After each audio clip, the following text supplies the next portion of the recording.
স্বামী স্ত্রীর ডিভোর্স হলে সবচেয়ে বড় ক্ষতিটা কার হয়, এটা কি বলতে পারেন?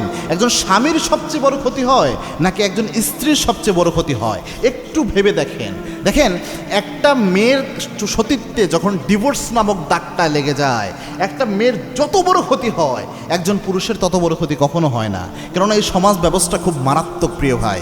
এই সমাজ ব্যবস্থা একজন ডিভোর্সি পুরুষকে যেই চোখে দেখে, একজন ডিভোর্সি নারীকে এর চেয়ে হাজার গুণ খারাপ চোখে দেখে, হাজার গুণ বাজে চোখে দেখে, এবং এই ডিভোর্সি নারীটা অস্তিত্বহীন হয়ে যায় এই পৃথিবীতে।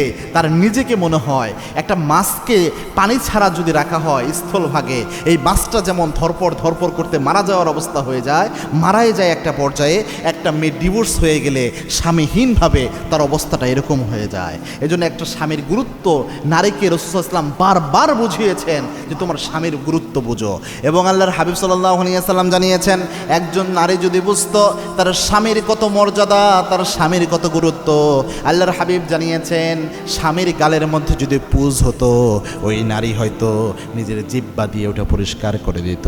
আর এই হাদিসে এসেছে, আল্লাহর হাবিব বলেছেন, যদি জায়েজ থাকতো দুনিয়ার সমস্ত নারীদের বলতাম তোমার স্বামীর পায়ের সামনে সেজদা দাও, কিন্তু এটা জায়েজ নাই, এজন্য এই বিধান আসে নাই। কত মারাত্মক বিষয় চিন্তা করেছেন?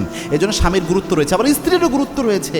আপনি স্ত্রীর সাথে যাচ্ছে তাই আচরণ করবেন, কষ্ট দিবেন, আপনি কিয়ামতের দিন আল্লাহর দরবারে আসামি হবেন। মনে রাখবেন, খেয়ারুকুম লিনিসাইকুম, আল্লাহর হাবিব বলেছেন তোমাদের মধ্যে ওই পুরুষ সেরা যেই পুরুষটা তার স্ত্রীর কাছে সেরা। আরেক বর্ণনা এসেছে পরিবারের কাছে সেরা।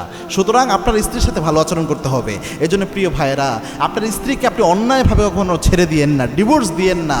প্রিয় বোনেরা, ডিভোর্স নেওয়ার আগে হাজারবার চিন্তা ভাবনা করিয়েন। কেননা এই সমাজ রসুলের ওই সুনীল সমাজ, সুন্দর সমাজের মতো না যেখানে বিধবাদের অধিকার থাকবে। এই সমাজে একজন বিধবা কখনোই যোগ্য অধিকার পায় না।